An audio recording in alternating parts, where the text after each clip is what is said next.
दोस्तों, आज आप सुनेंगे ली चाइल्ड के लिखे जैक रीचर सीरीज के नॉवल नेवर गो बैक का 7वां और आखिरी भाग। अगर आपने इसके पहले के 6 भाग अभी तक नहीं सुने हैं तो उनको सुनने के लिए ऊपर आई बटन पर क्लिक करें। अगर आप इस चैनल पर नए हैं तो प्लीज़ चैनल को सब्सक्राइब ज़रूर करें और वीडियो को ज़्यादा से ज़्यादा शेयर करना बिल्कुल ना भूलें। और ये शेयर और लाइक करने वाली रिक्वेस्ट पुराने सब्सक्राइबर्स के लिए भी है। तो आइए बिना देर किए शुरू करते हैं आज की कहानी। नेवर गो बैक आखिरी भाग, अध्याय 64। जब वो लोग जेट ब्रिज से होते हुए एयरपोर्ट तक पहुंचे तो उन्होंने एयरपोर्ट में दाखिल होने वाले दरवाजे को बंद पाया था। टाइम जोन में बदलाव के कारण ईस्ट कोस्ट में फिलहाल काफी रात हो गई थी। रीचर ने दरवाजे को धक्का दिया और आगे की तरफ एक नज़र मारी। गेट के सामने थोड़ी बहुत ही भीड़ थी, लेकिन फिर भी शुरुआती 30 फुट में ही 10 अंडरकवर मिलिट्री पुलिस वाले और 10 FBI वाले हो सकते थे। उसने दरवाज़ा खोला और पहले एस्पिन को जाने दिया। वो उसे जाते हुए देखता रहा, लेकिन एस्पिन ने ना तो किसी की तरफ देखा और ना ही किसी को कोई इशारा किया।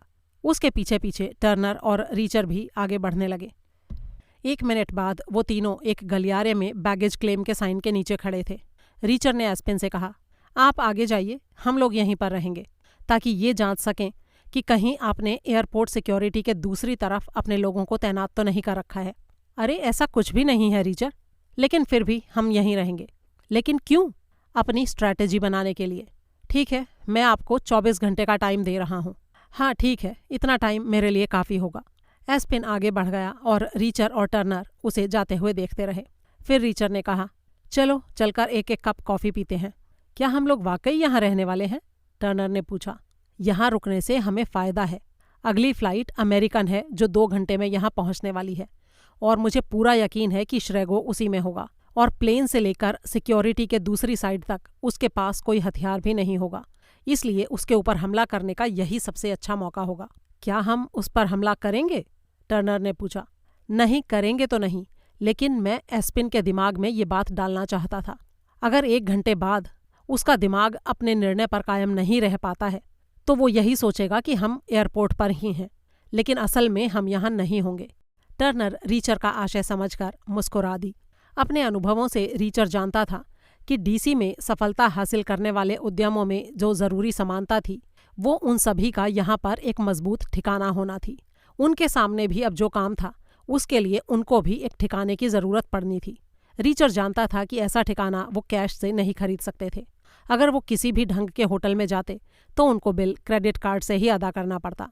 इसका मतलब ये था कि या तो वो मार्गरेट वेगा का क्रेडिट कार्ड इस्तेमाल करते या फिर दूसरे कार्डों को इस्तेमाल करके गैब्रियल मॉन्टेग को अपने ठिकाने के बारे में बता देते। टर्नर चाहती थी कि वो मॉन्टेग को बता दें ताकि श्रेगो उनके पास आए और वो उससे निपट सकें, लेकिन रीचर ऐसा नहीं करना चाहता था।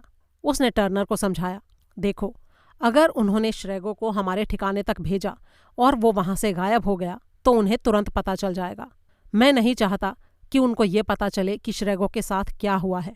मैं चाहता हूं कि जब तक हो सके वो लोग उसे लेकर अनिश्चय में रहें, वो अनजान रहें और संदेह में रहें, उन्हें एक उम्मीद दिखाई देती रहे। लेकिन इससे हमें क्या फ़ायदा होगा रीचर? मैं सिर्फ ये चाहता हूं टर्नर कि जब तक हो सके वो लोग अपने फ़ोन खुले रखें। इसी एक तरीके से हम साबित कर सकते हैं कि वो ही लोग इस खेल में शामिल हैं। और इससे भी ज़रूरी बात यह है कि उन तक पहुँचने का सिर्फ यही एक तरीका है। हमें श्रेगो को पकड़कर उसे गायब करना पड़ेगा। इसके बाद उसके फ़ोन से उन लोगों के नंबर लेकर सार्जेंट लैच को देने होंगे ताकि वो अपने दोस्तों से कहकर उन नंबरों के मालिकों का पता लगा सकें। और ये सब हमें करना होगा उन लोगों के अपने फ़ोनों को स्विच ऑफ कर देने से पहले पहले। और वो फ़ोन तब तक स्विच ऑफ नहीं करेंगे जब तक उनको श्रेगो से किसी तरह की बात होने की उम्मीद बाकी रहेगी। टर्नर को ये बात समझ में आ गई और इसीलिए अब वो लोग मार्गरेट वेगा के कार्ड पर एक अच्छे से होटल की 12वीं मंजिल पर बने एक कमरे में मौजूद थे। यहाँ से व्हाइट हाउस का मनोरम नज़ारा देखा जा सकता था। इस कमरे में वो सब कुछ था जो उन्हें चाहिए था। टर्नर नए कपड़े लेना चाहती थी, लेकिन क्योंकि आधी रात हो चुकी थी और सारी दुकानें बंद थीं तो उन्होंने ये काम बाद के लिए छोड़ दिया। कुछ देर तक उन्होंने आराम किया और जब उन्हें लगा कि श्रेगो की फ़्लाइट को लैंड होने में अब 20 ही मिनट रह गए हैं तो वो उठे और तैयार होकर बाहर निकल आए। दूसरी तरफ रोमियो ने जूलियट को फ़ोन किया और बोला, मैंने मार्गरेट वेगा के कार्ड को निगरानी पर लगाया था। मुझे लगा था कि हो सकता है टर्नर रीचर को बताए बिना कुछ शॉपिंग करेगी तो हमें पता चल जाएगा। अब उस कार्ड का इस्तेमाल किया गया है। उन्होंने यहीं पर एक होटल में कमरा लिया है। ठीक है, श्रेगो का फ़ोन भी करीब 2 मिनट में ऑन होने वाला है। ओके, तो उससे कहना टैक्सी लेकर सीधे होटल में ना जाए। रीचर और टर्नर ने श्रेगो को टर्मिनल से आते हुए देखा। वो लोग उससे 20 गज दूर एक टैक्सी में बैठे हुए थे। श्रेगो के बाहर निकलकर टैक्सी में बैठते ही रीचर और टर्नर वाली टैक्सी उसके पीछे लग गई। वो लोग होटल से यहाँ तक इसी टैक्सी में आए थे और उसका मीटर अभी भी चल रहा था। मीटर के किराए के अलावा उन्होंने उसे $100 की टिप देने का भी वादा किया था। इसके अलावा वो उसे $100 अलग से भी देने वाले थे, क्योंकि ये कौन सा उनका अपना पैसा था। करीब 50 गज की दूरी से इनकी टैक्सी श्रेगो का पीछा करती रही। न्यूयॉर्क एवेन्यू को पार करने के बाद श्रेगो की टैक्सी रुकी और वो टैक्सी से बाहर निकल आया।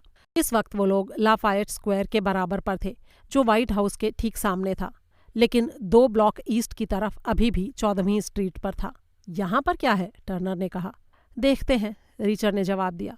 श्रेगो ने पैदल चलना शुरू किया और बाईं तरफ घूम गया। टैक्सी वाले के पैसे और $200 एक्स्ट्रा उसे देकर रीचर और टर्नर भी उसके पीछे चल दिए। थोड़ी देर के बाद उन्हें समझ आया कि वो उन्हीं के होटल की तरफ जा रहा था। टर्नर तेजी से बोली, ओह, इसका मतलब मॉन्टेग की नज़रें वेगा के कार्ड पर भी हैं। आगे बढ़ते हुए श्रेगो इस तरह का नाटक कर रहा था जैसे वो काफ़ी बिजी आदमी हो, जिसे बहुत सारे ज़रूरी काम निपटाने हों। टर्नर ने रीचर से पूछा, अब क्या करने का इरादा है? जाने दो उसे अंदर। हम लोग कमरे में नहीं हैं, जल्दी ही ये बात उसे पता चल जाएगी। उसके बाद वो बाहर ही आएगा। फिर जैसे ही उसे पता चलेगा कि हम लोग वहाँ पर नहीं हैं, तो वो अपने बॉस को फ़ोन करेगा एक अपडेट देने के लिए। हो सकता है उसका बॉस ही उसे ऐसा करने को कहता हो। इसके बाद जो भी उसके साथ होगा उसका तुमसे या मुझसे कोई लेना देना नहीं होगा, क्योंकि हम लोग तो वहाँ पर थे ही नहीं। वो उनको ये बात तभी बता देगा, यानी वो लोग फिर से चीज़ों से अनजान रहेंगे। लेकिन ये सब तो तब होगा ना अगर वो उन्हें फ़ोन करेगा। हाँ, इस बात के 50-50 चांस हैं, या तो वो फ़ोन करेगा या नहीं करेगा। और हमारी योजना तब सफल होगी जब हमें पता रहेगा कि उसने उनको फ़ोन किया है। हाँ, तो हो सकता है बाहर आते हुए वो उनके साथ फ़ोन पर बात कर रहा हो, तो हम उसे देखेंगे और हमें पता चल जाएगा।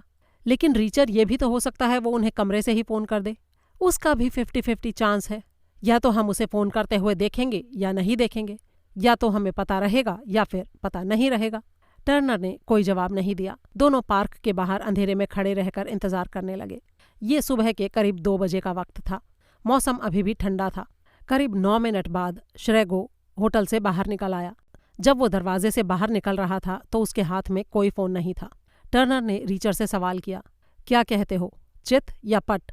रीचर ने मन ही मन एक निर्णय लिया और अंधेरे कोने से बाहर निकलकर चिल्लाया, सार्जेंट श्रेगो, मुझे यहाँ तुम्हारी ज़रूरत है।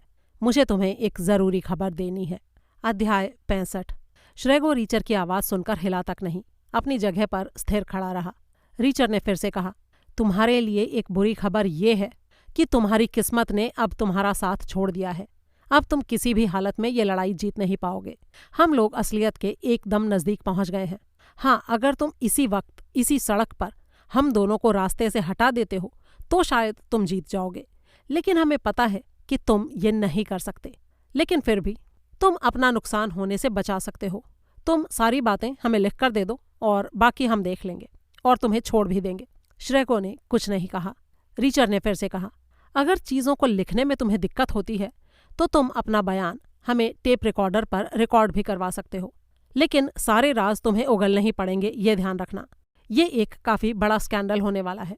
इस बार तुम्हें सिर्फ सेना के सवालों के जवाब ही नहीं देने होंगे। इस केस को देखने के लिए सेनेट की समितियां बनेंगी, इसलिए बेहतर है तुम अभी की अभी अपनी ज़बान खोल दो। ये तो तुम जानते ही होंगे कि जो आदमी खुद को सरेंडर कर देता है उसे एक हीरो की तरह से लिया जाता है, और तुम वो हीरो बन सकते हो। श्रेगो अभी भी कुछ नहीं बोला।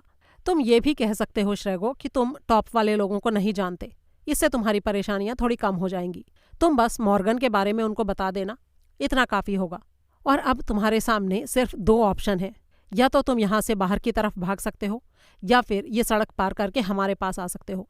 भागने से तुम्हें कोई फ़ायदा होगा नहीं, क्योंकि भागकर तो हम तुम्हें जाने नहीं देंगे। इसलिए मेरी राय यही है कि सड़क पार करके सीधे हमारे पास आ जाओ। तो बताओ क्या करना चाहते हो? श्रेगो फुटपाथ से उतरा और गली पार करके उनकी तरफ आने लगा। रीचर गौर से उसे अपनी तरफ आते हुए देख रहा था। उसकी आंखें, उसके कंधे, उसके हाथों सभी पर रीचर की नज़र थी। रीचर को अच्छी तरह से समझ में आ रहा था कि श्रेगो इस टाइम एक ऐसे आदमी की एक्टिंग कर रहा था जिसने सरेंडर करने का मन बना लिया हो। लेकिन रीचर ने उसका ये नाटक तुरंत पकड़ लिया। उसे पता चल गया था कि श्रेगो की योजना रीचर पर काबू पाकर टर्नर को बीच से हटाने की थी, ताकि मुकाबला उसके और रीचर के बीच में रहे। उसकी आंखों में एक तरह का पागलपन साफ नजर आ रहा था। पलक झपकते ही वो रीचर के सामने आकर खड़ा हो गया। स्ट्रीट लाइटों की रोशनी में उसकी गंजी खोपड़ी चमक रही थी। उसकी आंखें अंदर को धंसी हुई थी और चेहरे की हड्डियां बहुत ही मजबूत और नुकीली लग रही थीं। उसके कानों के बीच का हिस्सा आम आदमियों की ही तरह था, लेकिन बाकी का हिस्सा कटा हुआ था। इनको शायद कैंची से काटा गया था। ये काम इतनी बारीकी से किया गया था कि बीच का जो हिस्सा बचा था वो एक पास्ता के टुकड़े की तरह लग रहा था। और ये एक पूरा षटभुज भी नहीं था। षटभुज की सारी 6 भुजाएं बराबर होती हैं, लेकिन श्रेगो के कान जो षटभुज बना रहे थे उसकी एक भुजा बाकियों से लंबी थी। रीचर ने उसे उकसाने के लिए कहा, मैं तुम्हें एक आखिरी मौका दे रहा हूँ सार्जेंट। हमें स्कली और मॉन्टेग के बारे में सब कुछ पता चल गया है। अगर तुम्हें खुद को बचाना है तो सारे राज उगल दो।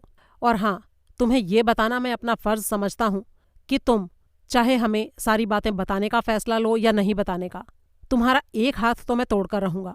और वो इसलिए क्योंकि तुमने बैरीविल ग्रिल पर उस लड़की को चोट पहुंचाई थी, जबकि ऐसा करने की तुम्हें कोई ज़रूरत नहीं थी। क्या तुम्हें औरतों से कोई प्रॉब्लम है? क्या तुम्हारे ये कान किसी औरत ने काटे थे? ये आखिरी बात उसने श्रेगो को और ज़्यादा चिढ़ाने के लिए कही थी, और उसका ठीक वैसा ही असर हुआ जैसा कि रीचर चाहता था। श्रेगो ने फुर्ती से उसके ऊपर वार किया, लेकिन रीचर बड़ी सफाई से उस वार को बचा ले गया। अगले 2 मिनट तक दोनों के बीच भयंकर हाथापाई होती रही। श्रेगो का हर वार पहले वाले से ज्यादा भीषण था, लेकिन रीचर भी किसी सधे हुए नर्तक के समान उसके सारे वार बचाकर उस पर पलटवार करता जा रहा था। कुछ ही पलों के बाद श्रेगो किसी कटे हुए पेड़ की तरह धड़ाम से पेट के बल नीचे गिर चुका था। रीचर उसके पास गया और उसने उसे जूतों से पीठ के बल लिटा दिया। फिर आगे झुककर उसकी कलाई पकड़ी और उसे तब तक मरोड़ा जब तक कि वो पीछे की तरफ जाकर अकड़ नहीं गई। फिर रीचर ने बिना किसी झिझक के उसकी कोहनी को अपने जूतों की मदद से तोड़ दिया। फिर उसकी तलाशी लेने पर उसे एक पर्स और फ़ोन मिला। रीचर टर्नर की तरफ मुड़ा और बोला, एस्पिन को फ़ोन करके इसे लेकर जाने के लिए कह दो। उससे कहना कि उसे इसके वारंट के लिए जो भी चीज़ें चाहिए होंगी वो मिल जाएंगी। अब वो पार्क के अंधेरे कोने में इंतजार करने लगे। श्रेगो का फ़ोन भी रिचर्ड जैसा ही use and throw prepaid phone था, जो कि खास इस मिशन के लिए ही लिया गया था। फ़ोन की सारी सेटिंग्स वही थी, लेकिन इसमें 3 की जगह 4 नंबर फीड किए गए थे। पहले 3 नंबर लोजानो, बाल्डाची और रिचर्ड के नाम से सेव थे, और चौथा नंबर होम के नाम से था।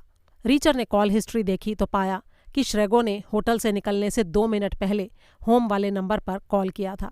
ये देखकर उसने कहा, शायद उन्होंने उसे हमें कहीं और ढूंढने को कहा होगा। ऐसे में वो उससे तब तक फ़ोन कॉल की उम्मीद नहीं करेंगे जब तक कि उसके पास देने के लिए कोई खबर ना हो, और शायद वो लोग खुद उसे सुबह से पहले फ़ोन नहीं करेंगे। अगर करेंगे भी तो हम जवाब नहीं देंगे। इससे वो लोग शंकित और चिंतित रहेंगे। यानी हमें कम से कम 12 घंटे का टाइम मिल चुका है। उसके बाद ही वो लोग उससे कॉन्टैक्ट तोड़ने के बारे में सोचेंगे, और हमें एस्पिन को ये भी बताना होगा कि कुछ वक्त के लिए इसकी गिरफ्तारी को गुप्त रखे। अगर ऐसा नहीं किया तो मॉन्टेग तुरंत इसके बारे में जान जाएगा। वो यकीनन 75वीं यूनिट पर नज़र रख रहा होगा। टर्नर ने एस्पिन को फ़ोन लगाया और उसे सारी बातों से अवगत कराया। फिर उसने सार्जेंट लैच को फ़ोन लगाया और उसे वो नंबर दिया जिसे श्रेगो ने होम के नाम से फ़ोन में फीड किया हुआ था। कुछ देर बाद एक गाड़ी पार्क के दूसरी तरफ आकर रुकी। उसमें से 2 तगड़े लोग बाहर निकले और श्रेगो को झाड़ियों से निकालकर उसे गाड़ी में डालकर अपने साथ ले गए। रीचर और टर्नर भी 2 मिनट तक अपनी जगह पर रुके और फिर सड़क पार करके अपने होटल के कमरे में चले गए। अध्याय 66। नहा धोकर वो लोग लैच के फ़ोन का इंतज़ार करने लगे। उन्हें मालूम था कि लैच को जो काम उन्होंने सौंपा था वो या तो बहुत जल्द हो जाने वाला था या फिर कभी नहीं होने वाला था, क्योंकि या तो वो ऐसे लोगों को जानती होती जो फ़ोन ट्रेस कर सकते थे या फिर नहीं जानती होती। लेकिन पहले फ़ोन जो बजा वो रीचर का था और एडमंड्स द्वारा किया गया था। उसने उनके लिए जानकारी इकट्ठा कर ली थी। उसने बताया, 7 साल पहले क्रूस स्कली सैन्य कर्मियों के लिए असिस्टेंट डेप्यूटी चीफ बना था। तब से लेकर आज तक उसने अपना घर नहीं बदला है। पहले वो अलेक्जेंड्रिया में था तो उसे बदलना नहीं पड़ा। अब डेप्यूटी चीफ के ऑफिस, जो कि पेंटागन में है, उसे छोड़कर पूरा का पूरा HRC केंटकी में फोर्ट नॉक्स में है। तो इसलिए शायद वो अभी भी जॉर्ज टाउन में ही रह पाता है। ये सब सुनकर तो वो बड़ा ही बोरिंग सा आदमी लगता है, रीचर ने कहा। लेकिन मॉन्टेग बोरिंग नहीं है रीचर। 7 साल पहले वो अफगानिस्तान में था। उस वक्त उसने हमारे खुफिया तंत्र की कमान संभाली थी वहां पर, और सिर्फ सेना की नहीं बल्कि पूरे अमेरिका से जुड़ी सारी संस्थाओं के लिए उसने ये काम किया था। ओह, ये तो काफ़ी बड़ी पोस्ट थी। हाँ, बिल्कुल सही कहा तुमने रीचर। लेकिन हम कुछ भी साबित नहीं कर सकते क्योंकि कोई भी डॉक्यूमेंट्स अब बचे नहीं हैं। कोई और बात कैप्टन? हाँ, एक बात और है। ज़रूर ये मॉन्टेग ही होगा जिसने जादरान को छोड़ा होगा। प्रोटोकॉल इसी तरह से काम करता है। बिना इंटेलिजेंस के क्लीन चिट दिए कोई भी संदिग्ध ग्रेनेड स्मगलर अपने घर नहीं भेजा जाता। जब आपने उस वक्त पूछा था कि उन्होंने उसे गोली क्यों नहीं मार दी, तो उसका जवाब शायद यही रहा होगा, यानी मॉन्टेग ने उनको गोली मारने के लिए मना किया होगा, और इसीलिए जादरान के ऊपर मॉन्टेग का ये एक बहुत बड़ा एहसान था। या फिर ऐसा भी तो हो सकता है एडमंड्स कि जादरान के पास मॉन्टेग का कोई बड़ा राज हो। हाँ, ये भी हो सकता है, लेकिन जो भी हो उनके बीच का रिश्ता 7 साल पुराना तो पक्का है। ओह, मुझसे एक गलती हो गई एडमंड्स। मुझे तुम्हें मॉर्गन के भी 7 साल पुराने रिकॉर्ड खंगालने के लिए कहना चाहिए था। रीचर की ये बात सुनकर एडमंड्स बोली, मैं खुद हैरान थी कि आपने ऐसा क्यों नहीं कहा, लेकिन फिर मैंने खुद ही पहल करने की सोची। मॉर्गन तकरीबन हर जगह आता जाता रहा है। जहाँ भी कोई खाली जगह भरने की बात आती है उसे वहीं भेज दिया जाता है। लेकिन फिर भी हम एक ऐसी दुनिया में रहते हैं जहाँ संयोग कम ही देखने को मिलते हैं। लेकिन मॉर्गन अब तक इतनी लॉजिस्टिक बटालियंस में रहा है जिसको संयोगों की एक पूरी श्रृंखला ही कहा जा सकता है। इनमें से कोई भी बटालियन ऐसी नहीं थी जो इराक सामान भेज रही थी, और सारी की सारी ऐसी थीं जो अफगानिस्तान से सामान ला और भेज रही थी। और यही बात दिखाती है कि यहाँ कुछ न कुछ गड़बड़ तो ज़रूर चल रही थी। क्या उसे हमेशा स्कली ही भेजा करता था? रीचर ने पूछा। जी हाँ, हर एक बार स्कली ने ही उसे भेजा था। Thank you captain. और रीचर ने फ़ोन बंद कर दिया क्योंकि तभी कमरे में मौजूद दूसरा फ़ोन बजने लगा था। लेकिन ये फ़ोन टर्नर का नहीं बल्कि श्रेगो का था। फ़ोन के फ्लैप पर बनी स्क्रीन पर इनकमिंग कॉल लिखा हुआ था और उसके नीचे लिखा था होम। फ़ोन 8 बार बजा और फिर बंद हो गया। फ़ोन के बंद होने के बाद टर्नर ने कहा, वो अब शायद डर गए हैं। हमने कहीं और पैसा खर्च नहीं किया है, इसलिए उनके पास कोई और सुराग तो है नहीं, और इस कारण उनके पास उसे कुछ बताने के लिए नहीं है। इसलिए यही एक कारण हो सकता है। हाँ टर्नर, मैं भी यही सोच रहा हूँ कि संपर्क तोड़ने से पहले वो कितनी देर और ऐसे चिंतित रहेंगे। परिस्थितियों को नकारने की यह भावना बहुत खूबसूरत होती है रीचर। कई लोग अपनी ज़िंदगी चीज़ों को बस नकारते हुए ही बिता देते हैं। जब मैं अपने ऑफिस वापस जाऊँगी ना, तो अपने कमरे को स्टीम क्लीन ज़रूर करवाऊँगी। मैं नहीं चाहती कि जब मैं वहाँ काम करूँ तो मॉर्गन का रत्ती भर भी निशान वहाँ मौजूद रहे। एक बात बताओ टर्नर, मॉन्टेग ने जादरान को वापस अपने घर पहाड़ों में क्यों जाने दिया होगा? इसके पीछे या तो कोई पॉलिटिकल कारण होगा या फिर कानूनी, टर्नर ने कहा। हाँ, ये दोनों बातें मुमकिन हैं टर्नर, लेकिन क्या हो अगर इसके पीछे कोई तीसरा कारण हो? मुझे तो ऐसा कोई कारण दिखाई नहीं देता रीचर। वो आदमी उस टाइम 35 साल के करीब था, एक बदनाम और असफल आदमी। ना ही उसका कोई विशेष दर्जा या विशेष महत्व था वहाँ पर, और उसके पास कोई खास हुनर भी नहीं था। तो ऐसे में उसे क्यों कोई किसी काम के लिए चुनेगा? तभी श्रेगो का फ़ोन फिर से बजने लगा। ये कॉल भी होम से ही आ रही थी। 8 बार बजने के बाद फ़ोन फिर से बंद हो गया। दूसरी तरफ जूलियट अपने कमरे में आया और एक डे बेड पर आकर बैठ गया। वहीं बगल में 6 फुट दूर मौजूद दूसरे डे बेड से रोमियो बोला, क्या रहा? मैंने 2 बार फ़ोन मिलाया, लेकिन दोनों बार कोई जवाब नहीं, जूलियट ने कहा। तो तुम्हारा दिल क्या कह रहा है? हो सकता है वो बिज़ी हो। अगर वो उनके 100 फीट के दायरे में होगा तो अपने फ़ोन को पक्का बंद करके रखेगा। ये बात तो एकदम साफ है। वो वहाँ उनके नज़दीक कितनी देर तक रहने वाला है? अगर देखा जाए तो उसे इस काम में कई घंटे लग सकते हैं। तो अब हमें सिर्फ उसके फ़ोन आने का इंतज़ार करना पड़ेगा। हाँ, अब शायद इंतज़ार ही करना पड़ेगा। और अगर फ़ोन नहीं आया तो फिर हम बर्बाद हो जाएंगे। रोमियो ने एक गहरी सांस छोड़ी और बोला, चाहे हम हारें या जीतें, लेकिन ये बात तो है जूलियट कि ये पूरा वक्त बहुत ही बेहतरीन गुजरा था। दूसरी तरफ होटल के कमरे में श्रेगो के फ़ोन के दोबारा शांत होने के 1 मिनट बाद ही टर्नर का फ़ोन बजने लगा। उधर से लैच ने कहा, वो एक प्रीपेड बर्नर फ़ोन है। अगर उसे कैश देकर खरीदा गया होगा तो उसे ट्रेस करना नामुमकिन के बराबर है। अच्छा, कोई जानकारी मिली? टर्नर ने पूछा। जी हाँ, काफ़ी मिली हैं, बस हमें ये नहीं पता कि फ़ोन खरीदा किसने है। इसके अलावा बाकी सब कुछ हम देख सकते हैं। उस फ़ोन से अब तक सिर्फ 2 नंबर डायल किए गए हैं और उस फ़ोन पर सिर्फ 2 ही नंबरों से फ़ोन आए हैं। ये दोनों नंबर वही दोनों नंबर हैं। क्या दोनों नंबरों पर बराबर की बातचीत की गई है? टर्नर ने पूछा। जी नहीं, एक नंबर पर दूसरे से कई ज़्यादा बार फ़ोन किया गया है। कौन सा नंबर है वो? लैच ने नंबर बताया, लेकिन वो नंबर श्रेगो का नहीं था। रीचर उस नंबर को सुनते ही बोला, ये वही रोमियो होगा। सार्जेंट, हम चाहते हैं कि तुम अब उस दूसरे नंबर के बारे में जानकारी हासिल करो। मैंने ये काम करने की धृष्टता पहले ही कर दी है मेजर। ये भी वैसा ही एक फ़ोन है, एक प्रीपेड बर्नर जिसे वॉलमार्ट से खरीदा गया है, और इस पर तो और भी कम लोगों से बातचीत हुई है। इस पर सिर्फ एक ही नंबर से कॉल आई है और उसी नंबर पर इससे कॉल की गई है। उन्होंने अपने कॉन्टैक्ट को बहुत ही सीमित हिस्सों में बांट कर रखा है। इनके काम करने का तरीका बहुत ही ज़्यादा डिसिप्लिन्ड है। आप लोगों का पाला बड़े समझदार लोगों से पड़ा है। अगर इजाज़त हो तो मैं कुछ कहूँ? हाँ हाँ, बिल्कुल कहो सार्जेंट। आप दोनों को बहुत सावधानी से आगे का काम करने की ज़रूरत है, और इस काम की शुरुआत आप अपनी सुरक्षा के बारे में थोड़ा सख्त होकर कर सकते हैं। वो जो दूसरा नंबर है जिसे पहले वाला बंदा फ़ोन करता था, वो अभी व्हाइट हाउस के नॉर्थ की तरफ 2 ब्लॉक छोड़कर एक होटल के पास स्थिर दिखाई दे रहा है। आप क्योंकि उस फैंसी होटल में मौजूद हैं, तो मेरा अनुमान ये है कि या तो कोई आदमी आपकी बिल्डिंग पर नज़र रख रहा है, या फिर आपने पहले ही उससे फ़ोन छीनकर अपने कब्जे में ले लिया है और फ़ोन इस वक्त आपके कमरे में है। अगर फ़ोन आपके कमरे में है तो ध्यान रखिए कि अगर मैं उस फ़ोन को देख सकती हूँ तो वो भी देख सकते हैं। हाँ, अगर आपने फ़ोन स्विच ऑफ कर दिया तो वो नज़र आना बंद हो जाएगा। इसलिए मेरी सलाह होगी कि आप उसे बंद कर दें। क्या तुम वाकई उस फ़ोन को देख सकती हो? जी हाँ, तकनीक ने सब कुछ मुमकिन कर दिया है।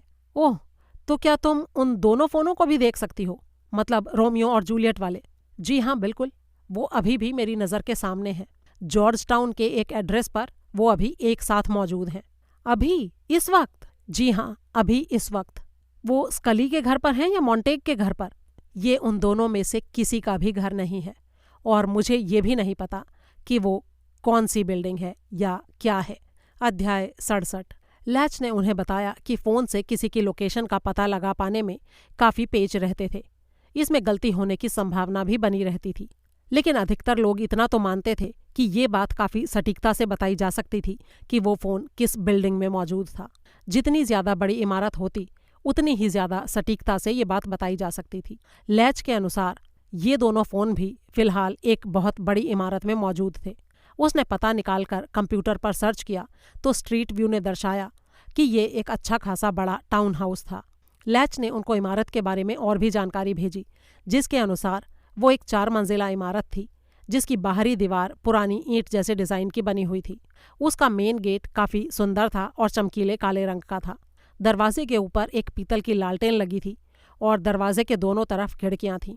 वहाँ एक लेटर स्लॉट भी था और गली का नंबर लिखा हुआ था। वहीं उस पर पीतल की एक नेम प्लेट लगी थी जिस पर शायद डव कॉटेज लिखा हुआ था।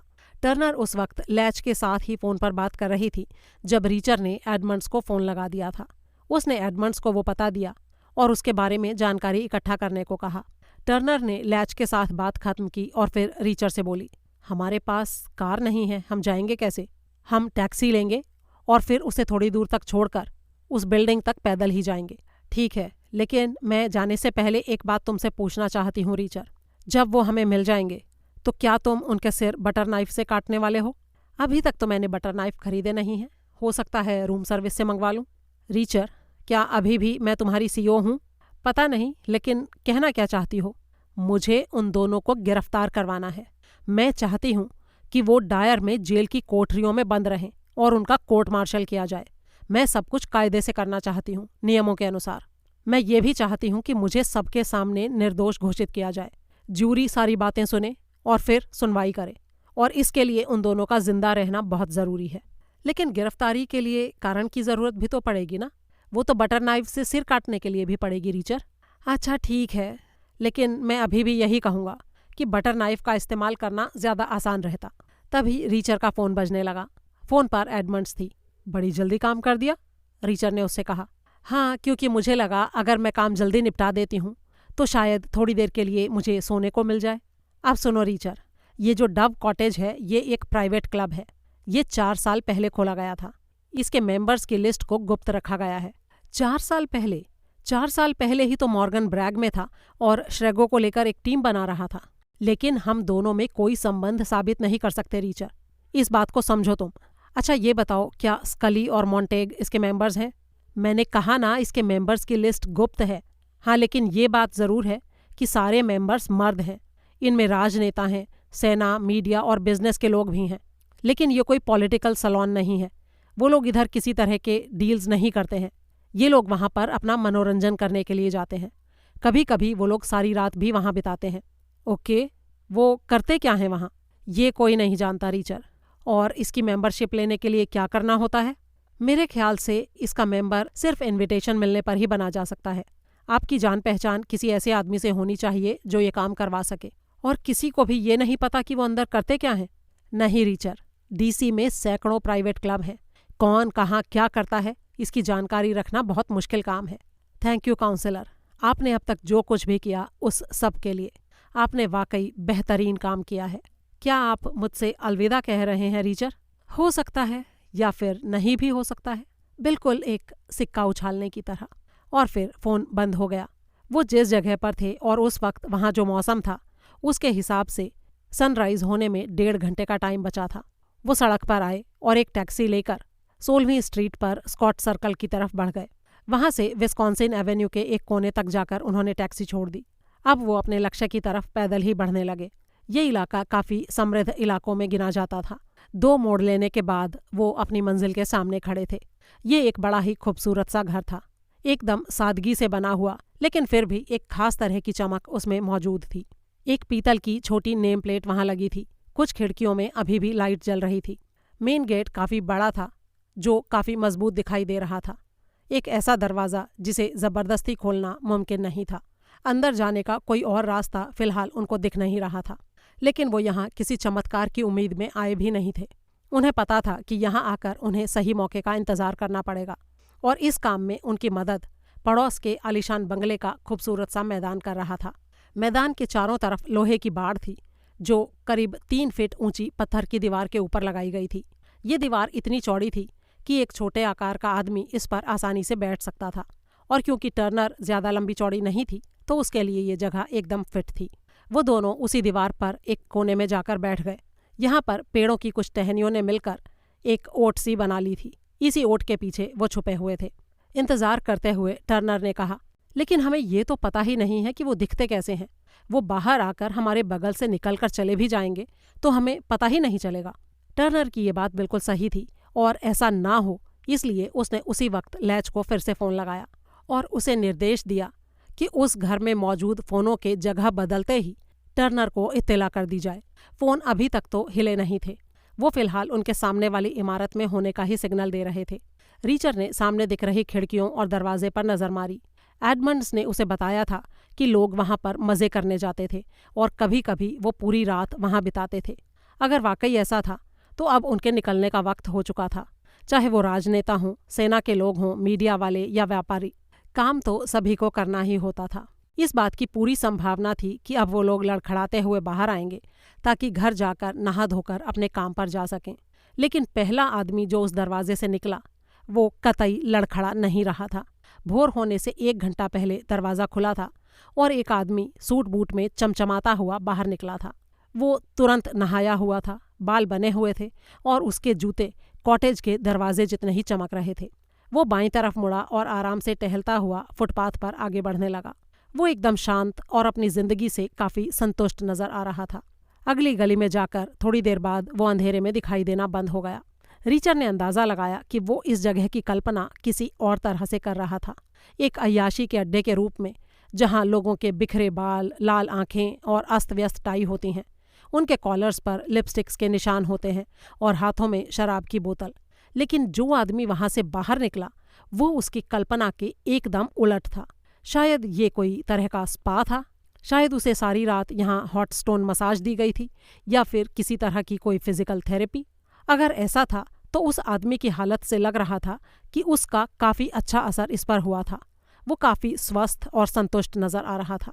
टर्नर भी उस आदमी को देखकर बोली, ये तो अजीब है, मैं तो कुछ और ही सोच रही थी। रीचर ने जवाब दिया, ये भी तो हो सकता है कि ये एक लिटरेरी सोसाइटी हो या किसी तरह का पोइट्री क्लब। तुम्हें पता है टर्नर, असली डव कॉटेज वो जगह थी जहां विलियम वर्ड्सवर्थ रहा करता था। वो अंग्रेज कवि जो मैं एक बादल की तरह भटकता रहा और एक सुनहरे डैफोडिल का गुच्छा और कुछ इसी तरह की बकवास किया करता था। वहाँ इंग्लैंड में एक छोटा सा घर है जिसकी दीवारें चूने से पुती हुई हैं। ये बड़ी ही खूबसूरत जगह है। टर्नर ने उसकी बात सुनकर सवाल किया, सारी रात जागकर कविताएं कौन पढ़ता है भाई? बहुत से ऐसे लोग हैं टर्नर, लेकिन मैं ये भी मानता हूँ कि ऐसे लोग उससे तो कम से कम जवान ही होते हैं जो आदमी अभी यहाँ से बाहर गया है। बहुत सारे लोग ऐसे होते हैं जिनको कविताएं संतुष्टि दे सकती हैं। कम से कम उस डैफोडिल वाले बेवकूफ़ आदमी को तो देती थी।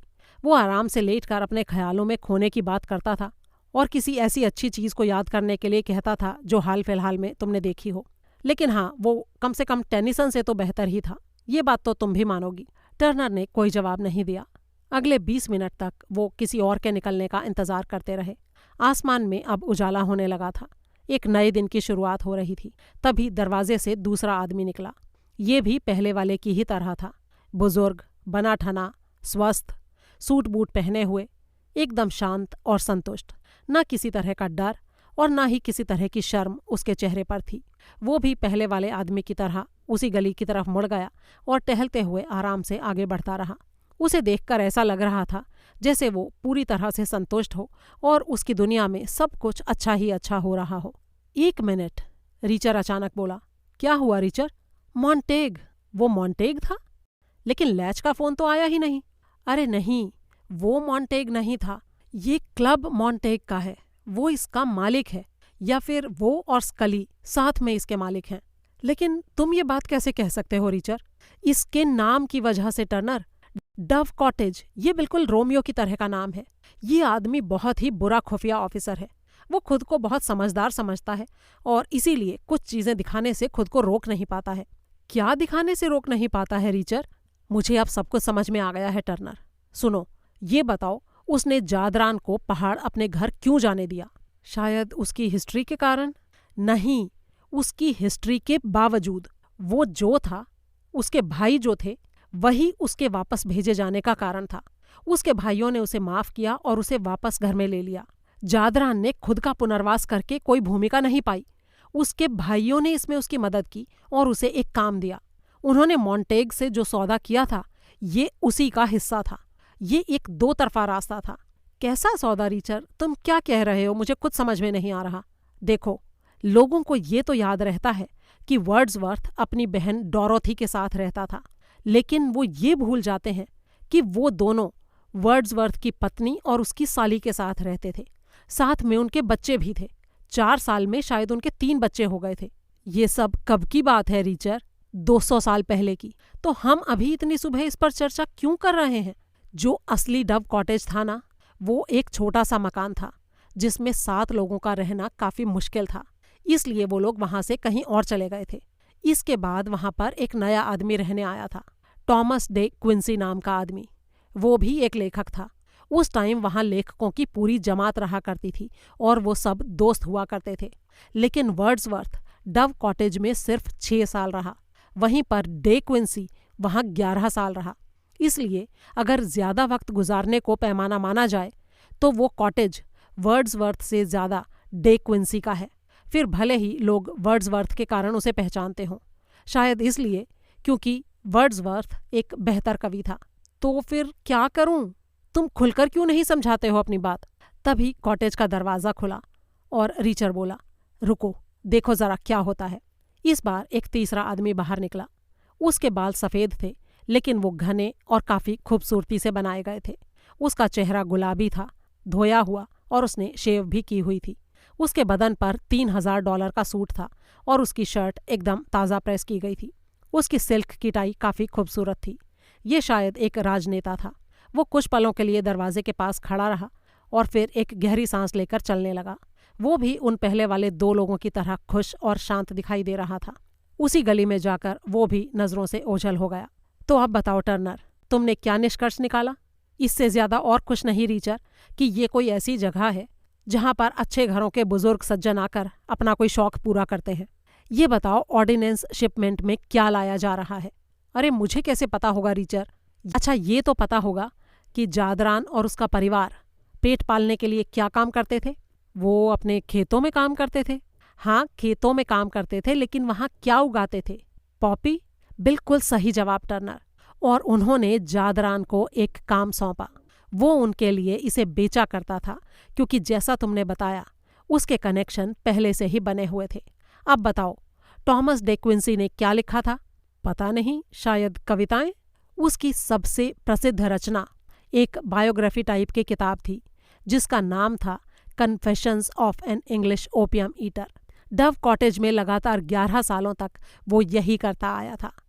अफीम का सेवन करके वो अपने पूरे दिन का तनाव दूर किया करता था, और इसके बाद उसने इसे लेकर एक संस्मरण भी लिखा था। अब टर्नर को सारी बात समझ में आ गई थी। काश हम लोग इस बिल्डिंग में दाखिल हो पाते, उसने कहा। रीचर इंग्लैंड वाले असली डव कॉटेज में एक बार गया था। उसने दरवाजे पर अंदर जाने का टिकट लिया था और फिर उसकी चौखट के नीचे से सिर झुकाकर अंदर दाखिल हुआ था। वहां पर जाना उसके लिए बहुत ही आसान रहा था, लेकिन इस नए डव कॉटेज में घुसना काफी मुश्किल होने वाला था। उसने टर्नर से पूछा, क्या तुम्हें कहीं कैमरे दिख रहे हैं? नहीं, दिख तो नहीं रहे रीचर, लेकिन कहीं ना कहीं होंगे तो जरूर। कहीं घंटी दिखाई दे रही है? नहीं, घंटी का बटन तो नहीं दिख रहा। दरवाजा खटखटाने के लिए बस एक कुंडी दिखाई दे रही है। यानी इसका मतलब ये है कि यहाँ पर कहीं एक सिक्योरिटी रूम होगा, जहाँ पर टीवी स्क्रीन्स लगी होंगी और दरवाज़ा रिमोट के माध्यम से खोलने की सुविधा होगी। इस काम के लिए कोई आदमी तैनात किया गया होगा। क्या लगता है तुम्हें, सिक्योरिटी गार्ड्स भी होंगे? गार्ड्स अगर ना भी हों तो नौकर तो होने ही चाहिए। काले सूट वाले ऐसे नौकर जो वेल ट्रेंड हों और जिनके यहाँ होने का पता भी ना चले, बटलर या स्टुअर्ट की तरह। यही लोग सिक्योरिटी का काम भी करते होंगे। मुझे लगता है कैमरे काफ़ी छोटे होंगे, या फिर दीवारों से निकलते हुए सिर्फ फाइबर ऑप्टिक लेंस जैसे। ऐसे दर्जनों लेंस लगे हुए हो सकते हैं, और ऐसा करना समझदारी भी होगी। तब तो हमें कोई ऐसा बंदा चाहिए होगा जो अंदर जा सके। बाहर आने वालों से हमारा काम नहीं बनेगा। हमें ये देखने की ज़रूरत है कि अंदर चीज़ें किस तरह से काम कर रही हैं। लेकिन इस सारे विचार विमर्श का कोई फ़ायदा नहीं हुआ। उन्हें कुछ भी पता नहीं चला। ना ही कोई अंदर गया और ना ही कोई बाहर गया। वो घर किसी घमंडी आदमी की तरह उन्हें चिढ़ाता हुआ सा खड़ा रहा। जिन खिड़कियों में रोशनी जल रही थी वो अभी भी रोशन थीं। छत के ऊपर अब सुबह की हल्की रोशनी छाने लगी थी। टर्नर ने रीचर से कहा, हम उनसे कभी मिले नहीं हैं, लेकिन उन्होंने हमारी तस्वीरें देखी हैं टर्नर, ये मत भूलो। तो क्या उन्होंने अपने सिक्योरिटी वालों को हमारी तस्वीरें दिखा दी होंगी? मैं उम्मीद तो करता हूँ कि उन्होंने ऐसा किया होगा। इतनी अक्ल तो उनमें होनी ही चाहिए। अगर ऐसा है तब तो दरवाज़ा बंद ही रहेगा, लेकिन कोशिश करने के कौन से पैसे लग रहे हैं रीचर? क्या कहते हो, करें ट्राई? लेकिन क्या इससे वो लोग सावधान नहीं हो जाएंगे? तुम जानते हो ना कि वो पहले से ही सावधान है।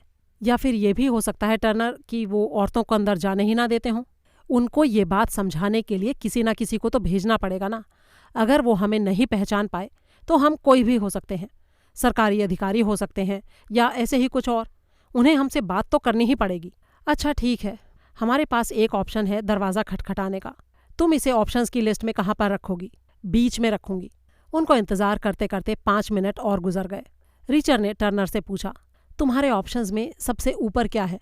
मुझे लगता है हमें DEA को फ़ोन करना चाहिए, या फिर एस्पिन को, या मेट्रोपोलिस डिपार्टमेंट को, या फिर तीनों को, और मेरे ख्याल से साथ में FBI को भी बुला लेना चाहिए। वो लोग इस मामले के वित्तीय पहलुओं की भी जांच कर लेंगे।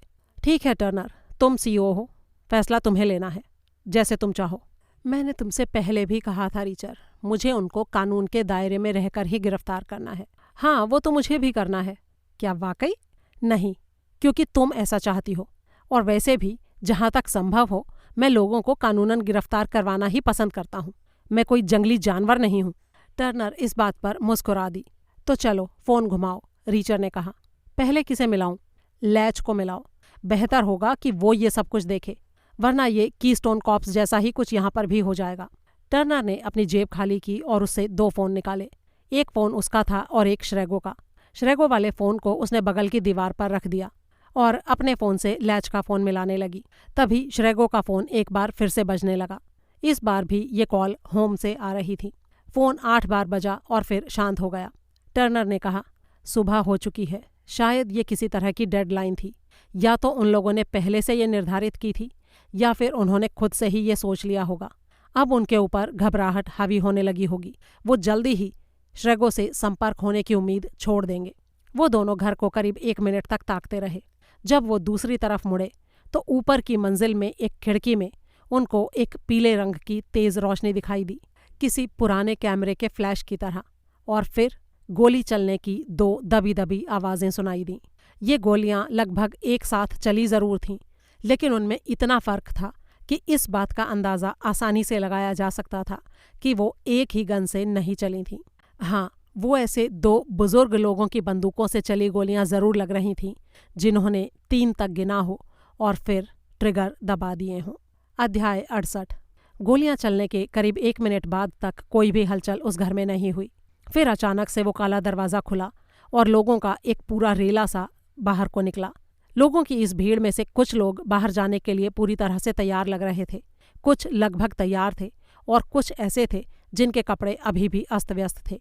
ये सभी गोरे और बुजुर्ग थे। ये करीब 8 से 9 लोग रहे होंगे। इनके साथ ही करीब 6 जवान लोग थे जो होटल के वेटर्स की तरह यूनिफॉर्म में थे, और एक आदमी काले रंग का टर्टल नेक स्वेटर पहने हुए था। उसे देखकर रीचर ने अंदाज़ा लगाया कि वो ज़रूर मैनेजर टाइप का आदमी रहा होगा। फुटपाथ पर आकर ये लोग थोड़ा धीमे हुए और उन्होंने खुद को शांत किया। फिर वो वहाँ से टहलते हुए ऐसे निकल गए जैसे वहाँ हुई किसी भी बात से उनका कोई लेना देना नहीं था। रीचर और टर्नर अब उन भाग रहे लोगों से उल्टी दिशा में उस घर की तरफ बढ़ने लगे। उनकी इच्छा अब पूरी हो चुकी थी। वो उस काले दरवाजे की तरफ जा रहे थे जहां उन्हें रोकने वाला कोई नहीं बचा था। दरवाजे पर कुछ लेट लतीफ लोगों से वो टकराए ज़रूर, लेकिन फिर भी उनको बाहर जाने देकर वो खुद आराम से भीतर दाखिल हो गए। ये एक चौड़ा गलियारा था जो कॉलोनियल स्टाइल में बना हुआ था। उसकी दीवारें फीकी पीले रंग की थीं और वहाँ पीतल के चिरागदान और कई घड़ियाँ रखे हुए थे। गलियारे में महोगनी लकड़ी का काम किया गया था और जॉर्ज वॉशिंगटन की एक तस्वीर वहाँ टंगी हुई थी। सीढ़ियाँ चौड़ी थीं और उन पर मोटे कालीन बिछे थे। जब वे लोग ऊपर गए तो वहाँ उन्होंने एक खाली कमरा देखा जहाँ 2 आलीशान डे बेड रखे हुए थे। उनके बगल में 2 आलीशान कॉफ़ी टेबल थीं और टेबल के ऊपर एक अफीमची की ज़रूरत का सारा सामान मौजूद था। वहाँ लैंप थे, कटोरे थे और लंबे लंबे पाइप भी थे। इन सब चीज़ों को इस तरह से लगाया गया था कि डे बेड पर लेटे हुए आदमी की इन तक आसानी से पहुँच बन सके और जिधर उसे ज़रूरत हो वो उधर उसे सरका सके। कमरे में यहाँ वहाँ तकिए थे और वहाँ के माहौल में एक तरह का भारीपन था। स्कली और मॉन्टेग उन्हें अगले कमरे में मिले। वो दोनों ही करीब 60 साल के थे।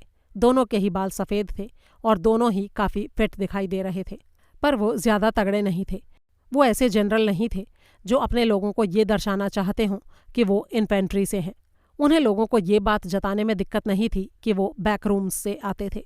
उन्होंने गहरे हरे रंग की पैंट और सैटिन की स्मोकिंग जैकेट पहनी हुई थी। उनके पाइप चांदी और हड्डी से बने हुए थे।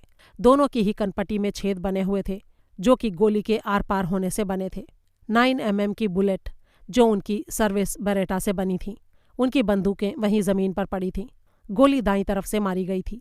वहाँ क्या घटा होगा इसके रीचर ने बस कल्पना की। उन्होंने सब कुछ पहले से ही निर्धारित कर लिया था। जैसे भोर होते ही उन्होंने श्रेगो को फ़ोन मिलाया और जब वहाँ से जवाब नहीं मिला तो उन्होंने मान लिया कि खेल खत्म हो चुका है। तब उन्होंने आखिरी बार हाथ मिलाया होगा और फिर बंदूक का मुंह अपनी कनपट्टी पर लगाया होगा। उसके बाद 3 तक गिनते गिनकर उन्होंने ट्रिगर दबा दिया होगा। तभी अचानक सड़क पर सायरन की आवाज़ें आने लगीं और करीब 100 लोग एक साथ कारों से बाहर को कूदते हुए महसूस हुए। DEA में काम करने वाले एक ऑफिसर ने बाद में उन्हें सारी कहानी उस सर्द चौड़े गलियारे के बगल में बने एक कमरे में बताई। असल में श्रेगो ने एस्पिन के सामने आने के लगभग 1.5 सेकंड बाद ही सब कुछ बक दिया था और इसके आधे घंटे बाद ही मॉर्गन को कस्टडी में लिया जा चुका था। गिरफ्तारी के कुछ ही देर बाद मॉर्गन ने भी सब कुछ उगल दिया था। सब कुछ पता चलते ही एस्पिन ने 3 अलग अलग एजेंसियों को इकट्ठा किया और उन्होंने उस जगह पर एक रेड मारने की योजना बना ली। वो रेड डालने ही यहाँ पहुँचे थे। हाँ, ये बात अलग थी कि वो 5 मिनट लेट हो चुके थे। रीचर ने उसकी बात सुनकर कहा, आप लोग लेट नहीं हुए थे।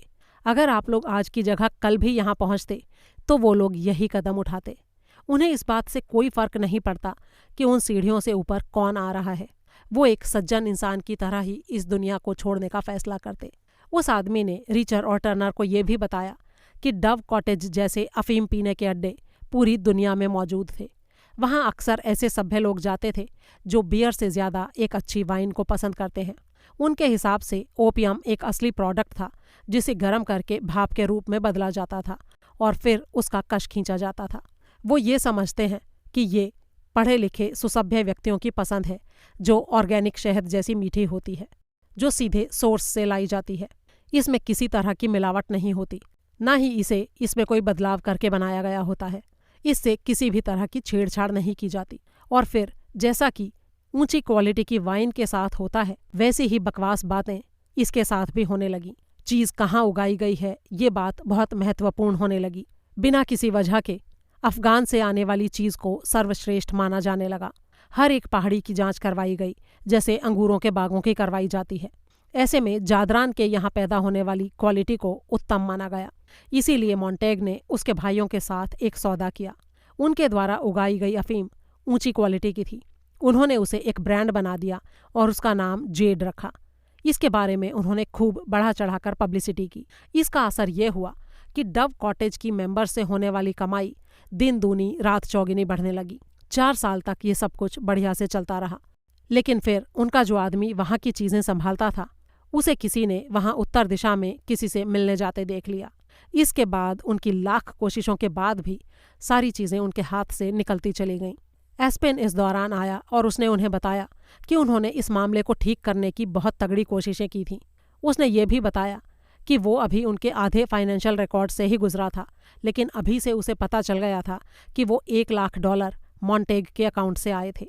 इसके बाद वहाँ पर आने वाले लोगों में थे कर्नल जॉन जेम्स टेम्पल, जो अभी भी टर्नर के वकील थे। उनके साथ ही मेजर हेलन सुलिवन और कैप्टन ट्रेसी एडमंड्स भी थे, जो कि वहाँ पहुँच चुके थे। टेम्पल ने टर्नर को कैद करने के ऑर्डर पर हमेशा के लिए रोक लगा दी थी। उसके ऊपर जो आरोप थे उनको ऑफिशियली हटाने के बाद अब वो पूरी तरह से आज़ाद थी। हाँ, सुलिवन और एडमंड्स के सामने एक बड़ी दिक्कत मुँह बाए खड़ी थी। चूंकि मॉर्गन अरेस्ट किया जा चुका था, इसलिए उन्हें ये पता नहीं था कि रीचर फिलहाल आर्मी में है या नहीं, और इस सवाल का जवाब सिर्फ डेप्यूटी चीफ ऑफ स्टाफ ही दे सकता था, लेकिन वो भी ऊपर वाले कमरे में मरा पड़ा था। टर्नर ने टेम्पल से उन दोनों को वापस ले जाने के लिए कहा। टेम्पल की आईडी क्योंकि रीचर ने वापस कर दी थी, तो अब वो थोड़ा शांत हो चुका था और उनको ले जाने के लिए राजी हो गया था।